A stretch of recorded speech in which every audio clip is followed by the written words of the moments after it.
Құрметті көрермендер, Қазақстанның 12-ші азаматтық форумы өз жұмысын жалғастыруда. Осы форумның аясында біз осы форумның подкаст студиясында өз жұмысымызды әрі қарай жалғастырамыз. Студияда мен Серік Мәлібекұлы Санаубаев және біздің қонақтарымыз. Сол қонақтарымызды таныстырайын. Теңгебаев Азат Ержігітұлы, Республика партиясының Республика жастары жастар қанатының координаторы. Тұрдалиева Ақнұр Нұрталапқызы, Жас ұлан бірыңғай балалар жасөспірімдер ұйымы Республикалық қоғамдық бірлестіктің төрайымы. Қош келдіңіздер. Қош көрдік. Форумның жұмысы қалай болып жатыр? Жақсы ма? Форум жұмысы яғни 20 өңірді қамтығаннан кейін қазіргі таңда үлкен шара болып, жаңағыдай көзімізбен көріп, үлкен азаматтар, қоғам белсенділері, саясатта жүрген ағаларымыз, кәсіпкерлеріміз, белді кәсіпкерлеріміз де ат салысып барынша өздерінің үлестерін қосуда, яғни сіздердің берген инсайт дейді ғой, мағлұматтарыңыз бойынша кезеген анықтамаларыңыздан өздеріне керектерін алып, жобаның, жаңағы форумның дәрежесін, деңгейін көтеріп жатқан жайы бар. Мен бұл сұрақты сұрап отқаным, сіздер енді біздің жас ізімізді басып келе жатқан, осы қоғамдық жұмыспен айналысып келе жатқан жастарсыңдар. Сондықтан жаңағы бірінші көзқарастарыңызды сұрап отқаным ғой. Жалпы біздің бүгінгі тақырыбымыз жастар саясаты формализмнен тиімді форматтарға.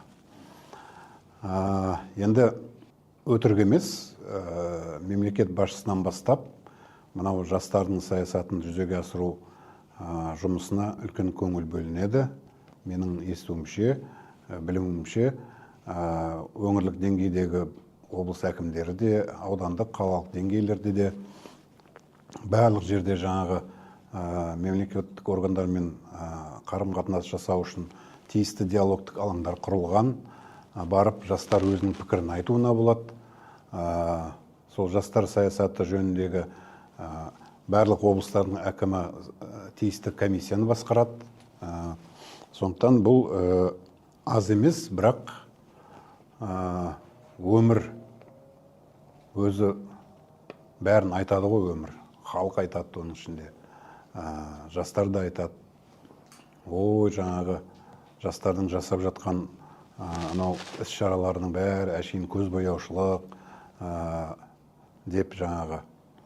Енді менің ойымша ол ондай емес шығар, бірақ дегенмен де неге менің ойымша, өйткені бәріміз жас болдық, білеміз, жас кезімізде жалындап тұрған ер азаматпыз, қыздармыз, нағыз идеялардың келетін, оны жүзеге асыру үшін жаңағы күш-жігер, қайрат болатын нағыз жастық шақ. Қазір сіздер сондай жастасыздар. Сондықтан мынау біздің көрермендерімізге түсініктілеу болу үшін қысқаша өздеріңіздің ұйымдарыңыздың жұмысы туралы айтып берсеңіздер. Республика партиясы жанындағы Республика жастар қанатының қазіргі таңдағы жұмыстары бойынша қысқаша тоқталып өтем. Біздің Республика жастары құрылғанына көп уақыттың жүзі болған жоқ. Кемінде бір шатаспасам 3-4 айдың көлемі, 4 айдың көлемі болды. Бірақ 4 айдың көлемінде атқарған жұмыстарымыз жалпы қазір бізде реполитик жобасы әлі де жалғасын табуда. Жақында 5-ші потогын бастаймыз. Яғни ол жоба несімен ерекше? Біздің партиямыздың жанынан құрылғаны бойынша бүкіл 20 өңірде біз жаңағы саясатқа, жаңағы әкімдер сайлауы бойынша, қазіргі алдағы уақытта референдумның қалай өтетін форматы бойынша жалпы өзіміздің еліміздің саясатын дамытудағы топ, Қазақстандағы топ спикерлер деп айтайын, жаңағыдай соларды Zoom платформасы арқылы, оларды онлайн қатысушылардың өтініштерін онлайн форматта қабылдап, біз Zoom платформасында оларға жаңағыдай спикерлерді тегін ақпараттар беріп, оларды ары қарай білімдерін шыңдап жатқан жайымыз бар. Одан бөлегі жастар кадр резерві. Яғни жастар кадр резерві біздің партиямыздың ішкі нарығына өте жақсы әсер етіп белең алуда.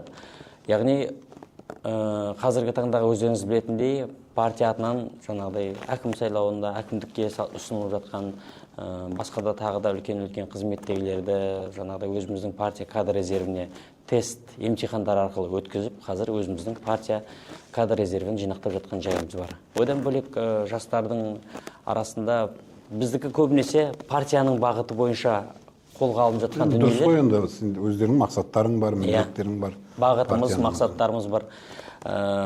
Көбінесе біздегі қазір төрағаларымыз, тең төрағалар көбінесе бизнес саласынан шыққандар, бұрын осындай мемлекеттік қызметте болмағаннан кейін тек осы уақытқа дейін бизнес саласымен айналысып келген азаматтар мен азаматшалар болғаннан кейін көбінесе біз жас студенттер арасынан, қоғам белсенділер арасынан жаңағыдай өздерінің кәсіптерін енді бастап жатқан жастар, қыздар мен жігіттерді қолдау мақсатын көбінесе жүзеге асырып келеміз. Енді дұрыс қой, енді партия, республика партиясының өзі жас партия, әлі оншама жаңағы саяси түрде енді ғана шынығып келе жатқан партия деп айтуға болады.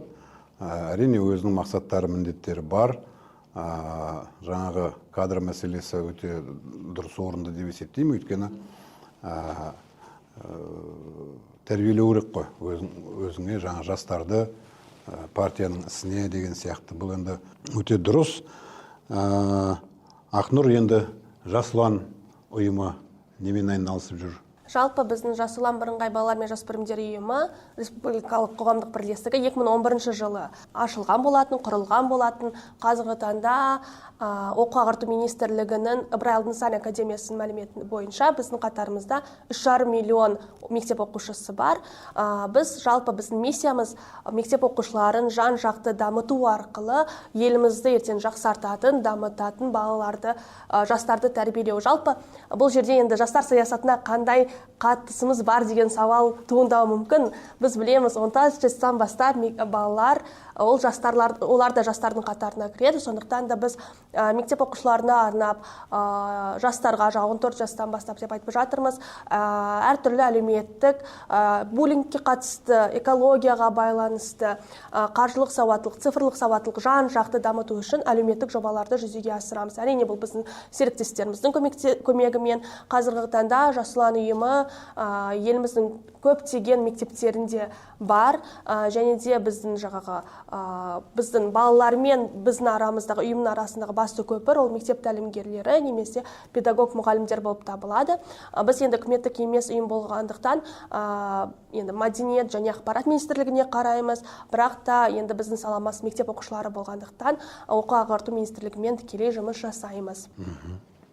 Дұрыс, тамаша. Енді ол мектеп жасындағы болсын, балалармен жұмыс істеудің өзі өте маңызды. Ол дұрыс, жаңағы мен толық қосылам. Жаңағы өзіңнің атап өткен әртүрлі саладағы жұмыстар, әсіресе мынау біздің цифрлық сауаттылығымыз, жалпы медиа сауаттылығымыз, қаншама келіп түсіп жатқан ақпаратты дұрыс сыни түрде қарау, оны дұрыс талдау білу керек. Соның қайсы жақсы, қайсы жаман, оның бәрін сол жастан бастап қарияларға дейін бәрімізді білуіміз керек. Және мына жерде қоса кететін ой, сіз алдында күшті ой айттыңыз. Біз сіздің ізбасарларымыз, және де мектеп оқушылары, қазіргі мектеп оқушылары, ол болашақта біздің ізбасарымыз. Ертең саясатта, әлеуметтік жобаларда, қоғамда барлығы осы мектеп оқушыларына қалады. Сондықтан оларды дұрыс жолға қою, дұрыс тәрбиелеу, мәдениет беру біздің басты жұмысымыз. Осындай форумдарды ертең олар жүргізіп отырады. Дұрыс-ақ. Бірақ дегенмен де жаңа біз айтып өттік, әрине жұмыс бар, жұмыс істелініп жатыр, көрініп те жатыр. Бірақ дегенмен де басында айтып кеттім, формализм бар жұмыста. Ол формализм деген негізі мынау кеңес үкіметі уақытындағы біз енді ол кезде жас болдық. Сол кездің өзінде де негізі бар тұғын, оны шын айту керек.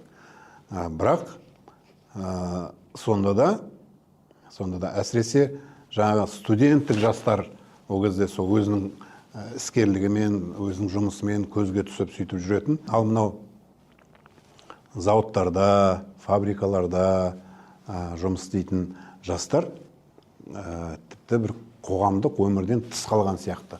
Олардың ойында тек қана шахтадан көмірді алу, мысалы, жаңағы заводта бір жұмыс жасау, фабрикада бірдеңені тігу, сонымен күні өтеді, одан кейін шаршап келеді, қайдағы ол қоғамдық жұмыс деген сияқты ол уақытта да болған. Бұл да менің ойымша бір алаңдататын мәселе негізі. Біздің енді биылғы жыл, өздерің білесіңдер, президентіміз жұмысшылар жылы атап өтіп жатырмыз ғой. Сол жұмысшы жастарға жаңағы неге көбірек назар аударылмайды деген сұрақтар туындап жатады. Соны жаңағы формализммен бірге екеуін қосып айтатын болсақ, сонда кейбір кемшіліктер бар деген сөз. Сондықтан сіздердің көзқарастарыңыз бойынша осының бәрі біріншіден шынымен бар ма, сіздердің ойларыңызша? Екіншіден болатын болса, оны қалай біз кемітуіміз керек? Жалпы мінсіз сала болмайды, оны да мойындау керек. Қазір барлығы дұрыс жасап жатыр десек, енді дұрыс болмас. Әрине, біздің мемлекетімізде қазір жастарға арнап, жастар саясатына арнап көптеген бағдарламалар, жобалар жасалып жатыр. Жаңа сіз формализм деп жатырсыз. Әрине, ол бір жағынан жаңағы жұмысшы мамандықтарда жұмыс істейтін жастардың аз тартылуы, және де оған тағы да қоса кету керек, өңірлік аудандағы жастардың аз тартылуы. Себебі біздің байқауымыз бойынша қазір жастар саясатына, енді біз тек мектеп оқушыларымен емес, 14 жастан 35 жасқа дейінгі жастармен де жұмыс жасаймыз. Біздің байқағанымыз бойынша, мысалы, шағын гранттарды жүзеге асырған кезде, әлеуметтік жобаларды жүзеге асырған кезде, жыл сайын сол бір адамдар қайталанып келеді. Яғни жастар саясаты туралы білетін адамдар, жастар, оған қатысып жүрген жастар, олар барлық әлеуметтік жобаларда бір адамдар жүреді. Бұл дегеніміз енді бәлкім біздің қазіргі жастар саясатының жасап жатқан жұмысы, жалпы біздің жұмысымыз, барлығымыздың ортақ бір миссиямыз ғой. Бағдарламаларымыз басқа бір жастарға жетпей жатқан шығар. Сол жеткізу бойынша қазіргі енді біз байқап жатырмыз, көптеген жұмыстар атқарылып жатыр. Осы жылдың 25-ші жыл жұмысшы мамандықтар жылы атануы, біздің білуімізше президенттің жанындағы жастар саясаты бойынша кеңесте жас кеңес сыйлығы беріліп жатыр. Республика партиясында білемін, көптеген заводтарда арнайы қоғамдық жұмыстар өткізіліп жатыр, қателеспесем. Бұның барлығы бізде де қазір көбінесе жалпы мәдениет және ақпарат министрлігі де өзінің әлеуметтік гранттарын, жобаларын жазған кезде, олар тех заданиясында өңірлік жастарды тарту керектігін қатты басып айтады. Яғни бұл саясат енді өзгереді, әрине біз нық дұрыс қадамдармен бара жатырмыз. Болашақта енді жастар саясатының формализмнан нақты бір қадамдарға жүреміз деп ойлаймын. Себебі қазір тіпті жастар саясатында біз білеміз, жұмысшы мамандықта жұмыс істейтін жастарға арнап, жастар саясаты тек әлеуметтік жобалар емес қой.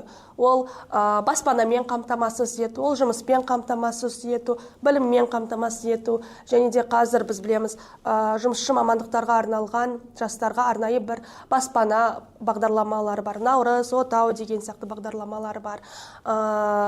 Колледждарда, мектеп оқу орындарында арнайы техникалық, материально-техникалық обеспечение деп айтады. Оларды жақсарту жұмыстары жүргізіп жатыр. Яғни жағдайлар жасалып жатыр. Әрине, бір сәтте формализмнен кету мүмкін емес. Әрине, оның кетсек те, кішкене бір проценті қалатын шығар, бірақ та біз дұрыс жолда келе жатырмыз деп ойлаймын. Жоқ, ол дұрыс қой, ол бір мезеңде оның бәрін ауыстыру мүмкін емес. Біз енді тәуелсіз мемлекет ретінде енді сәл 30 жылдан ғана асатын тарихымыз бар. Енді тіпті бұның өте бұл тарихи, егер уақытпен есептейтін болсақ, өте бір қысқа уақыт бұл. Ол мүмкін емес. Европа елдері өзінің мысалы қазіргі жағдайына келем дегенше жүздеген мыңдаған жылдар өтіп барып келіп отыр. Талай ғасырлар өтіп. Америка мақтан тұтатын, өздерімен өздері мақтан тұтатын жаңағы, оларда 200 жылдан астам уақытта келіп жетіп жатыр. Сондықтан әрине қазіргі жастар өте бір, менің ойымша, қиындау кезеңде өмір сүріп жатыр деп айтуыма болады. Өйткені мынау біз әлі онша стратегиялық мақсаттарымыз бар, дұрыс білеміз. Әуелі жаңағы 30 елдің, дамыған 30 елдің қатарына кірейік дедік. Енді жаңағы өзіміздің ішкі өнімімізді 2 есе артуымыз керек деп айтып жатырмыз. Әрине, ол стратегиялық мақсаттар. Ол 1 жылда болмайтын, 10 жылда болмайтын, 15-20 жылда болмайтын дүниелер. Оны қазір жай біздің бағыт ретінде айтып отырмыз, мысалы. Мен өзім солай түсінем. Онда мүмкін қазіргі президентіміз Тоқаев оны үлгере алмайды, оның бәрін жасауға, мысалға. Сондықтан оған әжептәуір уақыт керек. Бірақ сонымен қатар жаңағы өзіміз алдамай, менің ойымша бізге жаңағы тиіп қашатын жұмыстар емес, бізге жүйелі жұмыс керек. Біз жүйелі жоспар жасауымыз керек. Партиялар өз бағыты бойынша, үкіметтік емес ұйымдар өз бағыты бойынша, кәсіпкерлер өз бағыты бойынша, солай. Жаңағы, бірақ соның бәрін үйлестіріп отыратын, әрине, тиісті мемлекеттік орган болу керек. Сосын жастардан құрылған жаңағы кеңестер, неше түрлі солар қадағалап отыру керек. Сондай жүйелі жұмыс керек. Жоспар құрып алуымыз керек. Жоспар бар ғой енді қағазда бәрі. Негізі кешенді жоспар бар жастар саясаты бойынша. Бірақ сол қалай орындалып жатыр, неге орындалмай жатыр, ақшасы бар ма? Қадағалап отыру. Анау проектный менеджмент деген ұғым бар, білесіңдер ғой? Оны біз ойлап тапқан жоқпыз ғой. Ол баяғыда бар. Ол өте жай дүние. Тек қана анау айтқан нәрсеңді күнделікті қадағалап отыру. Болды. Жалпы қарапайым сөзбен айтып түсіндіргенде сол. Сондықтан бәрін жоспарлап жазып алуымыз керек, сосын күнделікті қарап отыруымыз керек. Так, жастарға біз баспана беретін бағдарламамыз бар. Неге орындалмай жатыр ол? Қандай қиыншылықтар бар, қандай мәселелер туындап жатыр? Неге оны біз шешпейміз? Оның бәрін қазғылай берсек, оның ішінен шығатын мәселе көп болады. Мына жерде қоса кететін, жалпы бізде жастар саясаты бойынша кешенді жоспар бар. Ол 2025 жылға дейін болды. Жаңа бір жоспар құрылып жатыр. Жақында ғана енді мен жастар саясаты бойынша кеңеске кірмеймін, бірақ сол кеңестің отырысына бізді шақырды. Сол кезде 25 жыл бойынша жоспарға не орындалды, қандай кемшіліктер болды, қандай қиыншылықтар болды, неге орындалмады деген сұрақтар әрине көтерілді. Оны жаңағы біз білеміз, Ерлан Тынымбайұлының жанында жастар кеңесі, ол ауысып отырады жастар, оның ішінде соны қадағалап, соған жауапты министрліктерге сұрақтарын қояды. Неге мына орындалмады деген сияқты индикаторларды, KPI-ді қарап отырады.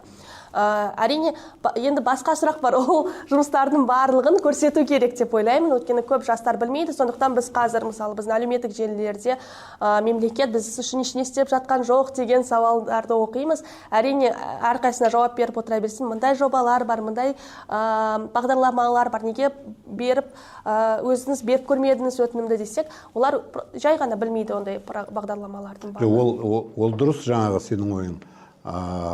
Ол жастарды, жұмыс істеген жастарды қолдап отыру керек. Мынандай енді қағаз ғой, енді мынау жаңағы мадақтама деп айтамыз ғой. Грамота, әйтпесе диплом, бірдеңе. Енді ол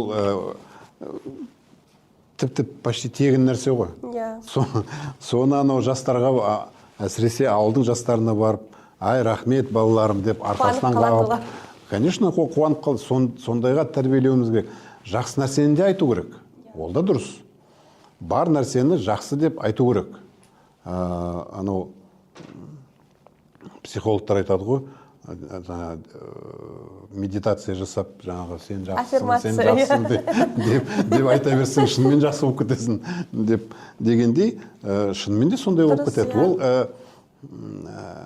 қағаз болғанымен ол сен ана мысалы Азаттың жасап жатқан жұмысына деген сен жаңағы өзінің бағасы бір жағынан, екінші жағынан ойыңды білдіру. Внимание. Иә. Вот. Сен көрсетіп жатсың. Біз сені байқап жатырмыз. Байқап жатырмыз. Мені көріп Рахмет жатырсың. саған. Сенің жұмысың өте тамаша. Жай бір жұмыс болса да, әсіресе жаңағы жұмысшы мамандықтарға иелі жастарға сөйтіп жасау керек деп ойлаймын мен. Көбінесе. Иә, бізде жаңағы осынау бір премия ма бірдеңені беретін кезде, грант бірдемелерді беретін кезде, әйтеуір осы мынау әкімдіктің жанында жүрген сондайларға енді оны біз үйретіп тастадық енді. Біз өзімізден кінә бар үлкендерден. Солай ғой енді өмірде. Ал егер сен барып жаңағы әкімсің ба, сол ауданның мысалы анау сенің территорияңда завод жұмыс істеп жатыр, сол жерде жұмыс істеп жатқан жастарға барып арқасынан қағып айналайындар, рахмет.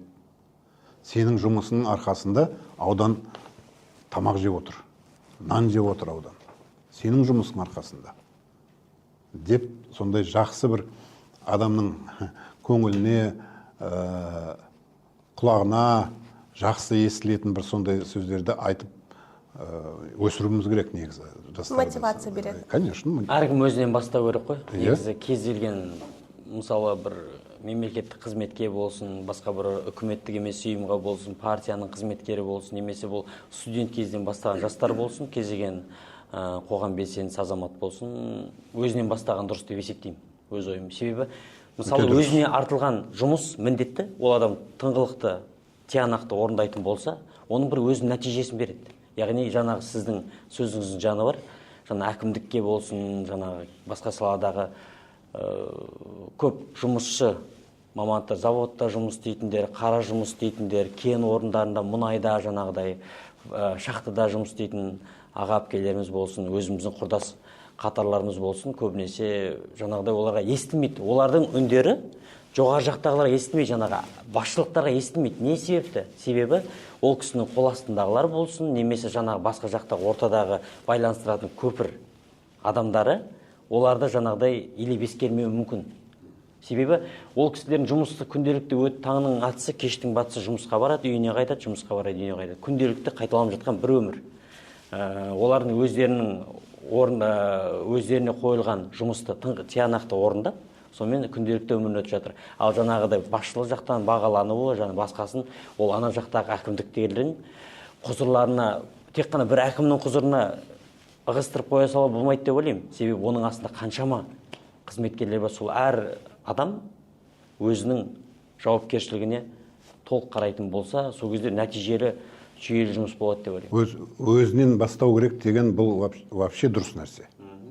Жалпы біз солай үйренуіміз керек. Иә. Ұлт ретінде, осы Қазақстанның азаматы ретінде өзімізден бастауымыз керек деген осы тіпті идеология ретінде де бұны қабылдауға болады. Өзіңнен бастасаң, жаңағыдай анау диванда жатып алып, телефонда алып алып, неше түрлі сын айтатын. Өзі күнімен түнімен ұйықтап жатады. Еще анау телефонға нетіп алады да, анау Ақнұр дұрыс істемейді екен, Азат ондай екен, мұндай екен, анау жүрген Серік ол түк істемейді, бәрі жаман, бәрі өтірік деп айту көбінесе үйренші жағдай болып кеткен. Өзің әуелі сен тұрсайшы вообще диваннан. Тұр, үйіңнен шық, далаға қара, кім не істеп жатыр, бір іс қимыл жаса, еңбек жаса. Көбінесе қазақта айтады ғой, біткен іске сыншы көп дейді да. Сен бір кішігірім бір өзіңнің дәрежеңе, өзің еңбектеніп, талаптанып, жаңағыдай өзіңе берілген жауапкершілікті толық орындап, нәтижелі бір жерден әйтеуір кішігірім бір мемлекет жаман демейміз, сен өзіңнен баста болды. Таңертең тұр, жұмысыңды істеп, жаңағы оқу болса, оқуыңды оқы, күнделікті жұмыс, басқа бір қосымша табыс керек болса, жұмысқа тұрып, өзің салаң бойынша не істегің келеді. Сол нәрсені алға алып, қолға алып көбінесе сөйтіп әрекет істеп. Бірақ ойлану керек қой, неге жаман екен деп? Әрине. Өзіңе өзің сұрақ қойшы. Жаман дейсің, ладно, жаман. А неге жаман ол? Жан жақ талдау керек. Журналистің үш жағы бар. Мен сен ол. Үш жақпен талдау керек. Ана жақпен қарау керек, мына жақпен. Өзі сұрақ қойып, өзі сосын жауап беру керек. Әрине. Менің ойымша бұл жерде тағы да мындай бір мәселе бар. Біз көбінесе кез келген идеологияны, бағдарламаны, концепцияны қараған кезде бұрын жастар үшін деп айтатынбыз. Бізде бұрын Жас ұлан ұйымында балалар үшін деп жобаларды жазатынбыз. Қазір біз өзгерттік ойымызды балалармен бірге деп. Өйткені бәлкім біз қазір отырып енді жастар саясатында жүргендіктен көп бағдарламаларды білетіндіктен өзіміз қатысатындықтан грантқа осылай ойлау оңайырақ шығар бізге.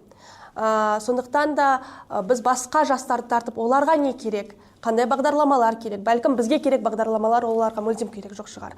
Соны шамалы бағытты бұрып, жастар үшін мен жастармен бірге саясат құру керек деп ойлаймын. Және де менің білуімше қазір біздің мемлекетіміз дәл осы бағытта жұмыс істеп жатыр. Жастарды тартып, ойларын біліп, жаңағы тіпті жастар президент жанындағы жастар саясатының кеңесіне мен білуімше жаңағы заводта кәдімгі мұғалімдер де кіреді, заводта жұмыс істейтін жұмыскерлер де кіреді. Яғни олар сол жерде болып жатқан нақты проблемаларды көтеріп, осы бағытта бізге бір шешімдер табу керек деп ұсынып жатыр. Мен ойымша осындай бағыт ұстансақ, жастармен бірге деп. Сол кезде біз дұрыс бір жақсы дамимыз, жастарымыз да жаңағы диванда жатып критика айтатын жастарымыз да азаятын шығар деп. Мен дұрыс, Ақнұр, келсем ойынмен. Мынау біздің уақытымызда тәмамдап қалды, бірақ бір мәселені қысқаша түрде айтып өткім келеді. Мынау қазіргі жастар, мысалы, мен енді Қарағанды облыстық кәсіпкерлер қауымдастығын басқарам, сондықтан енді кәсіпкерлерде көп сөйлесеміз ғой енді. Олар айтады, мен айтам, мысалы, сұраймын, сен жастарды неге алмайсың жұмысқа? Үйретпейсің ба жастарды? Ертең олар да кәсіпкер болады сен сияқты деп жаңағы. Ой дейді, олар келеді дейді. Қоятын сұрағы, бірінші сұрағы, мен қанша жалақы аламын? Мен айтам дейді, мен білмеймін ғой қазір. Мысалы, минималды түрде қазір былай. Егер өзіңді көрсетсең, нәтижелі еңбек жасасаң, еңбегіңнен жаңағы біздің компаниямызға табыс келетін болса, әрине ол көтеріледі. Сен дәрежеңе қараймыз, деңгейіңе қараймыз. Ол мысалы 2-3 жылдан кейін мүмкін сен 2-3 есе көп аласың жалақыны деп айтып түсіндіреді, онда аз екен деп теріс қарап кетіп қалады екен. Вот осындай мәселе бар. Бар ғой бұндай мәселе. Мәселе бар, жасырмаймыз. Ашық. Қысқаша қандай ой, қалай осыны қалай өзгертуге болады? Ойларыңыз енді. Енді жалпы жастар бізде енді көбісі көтеріп жатады, көп мәселе. Жастар бірден күшті жерге келгісі келеді, күшті жақсы лауазымға келгісі келеді. Ал жұмыс берушілерге байып кеткісі келеді. Ал жұмыс берушілерге әрине ұнамайды, өйткені біздің жұмыс берушілеріміз енді біз үйреніп қалғанбыз барлығын шамалы кішкентай қоғамдық жұмыстан бастап шамалы көтерілуден. Бірақ та енді ол біріншіден мен ойымша санамен жұмыс. Әрине кеше ғана мен поколение Z осы поколенияның зерттеу сауалнамасына қатыстым. Сол кезде де мен айттым, бәлкім біз жастардың қазіргі ішкі потребность деп айтады ғой, керек заттарын, қажеттіліктерін жапсақ, мүмкін қаржылай емес, басқаша қажеттіліктерін жапсақ, оларға қаржылай жақсы лауазымға тұру, жақсы көп қаржылық ақы алу деген сияқты мәселелер толғандырмас педі деймін да. Мен ойымша барлығы осыдан басталады, және де санамен жұмыс істеу. Біріншіден ішкі жағы Маслоудың пирамидасы сияқты ішкі бір қажеттіліктерін жапсақ, қалған мәселелер де жаймендеп жабылады деп ойлаймын. Жалпы және де бұл жерде соңғы айтқым келгені, біздің еліміздің 30% жастар екенін ұмытпайық, және де жастар ол еліміздің үлкен бір әлеуеті. Сондықтан да осындай жастардың санасын зерттеу бойынша жаңағы ценности деп айтады ғой, ал өздерінің маңызды деп ойлайтын заттарын зерттеу, қажеттіліктерін зерттеу, мүмкін жұмыс берушілер де шамалы икемдірек болу керек шығар деген заттарды зерттеу өте маңызды деп ойлаймын. Жалпы мен айтарым... Алып қосатының бар ма? әркім өзінен бастау керек. Осы сөзге тоқталамын, себебі біз мектеп бітірдік, жоғары оқу орнына грантқа түстік, одан кейінгі мамандық алдық, мамандық бойынша жаңа өзіміздің университетте белсенді екенімізді көрсетіп, аз-аздан үздіксіз келе жатырмыз. Жай-жайдан басында студент болдық, белсенді болдық, басқасын болдық, университетте жаңа қоғам белсендісі болдық, бір үкіметтік емес ұйымда жұмыстадық. Солай кішігірім адамның өзін білімін шыңдау арқылы бізде үкіметте жаңағыдай жан-жақта қарастырылған. Жаңа өзіңіз айтпақшы, 30 жас әлі жас мемлекетпіз. Жан-жақты біздің мемлекетімізде жастар үшін, жаңағыдай жас отбасылар үшін қарастырылған мүмкіндіктер өте көп. Жалпы. Бірақ та бір қоса кетерім, жастарға арналған үй алу бағдарламасы қосылу керек деп ойлаймын. Себебі қазір жоқтың қасы. Себебі университет оқу бітірген жас жұмысқа тұрады.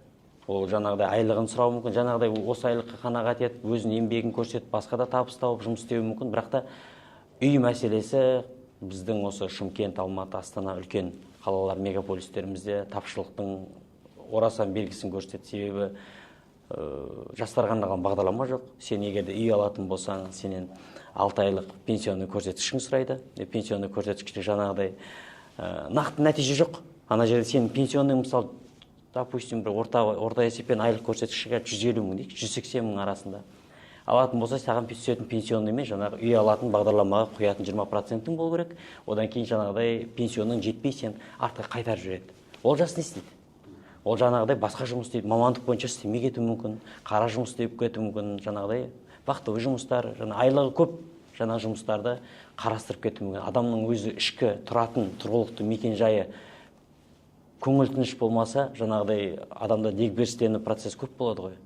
Сол себепті жастарға арналған бір үлкен бір бағдарлама қосылса дұрыс болады деп ойлаймын. Яғни жастардың жаңағыдай алатын айлық табысымен көрсетілетін пенсионныйына байланысты бір ортақ. Ойландырып тиісті жүйелі шешім керек сияқты мен де келсем. Жақсылап ойлану керек. Енді бір жағынан жастар, енді жас болғасын адам ізденеді.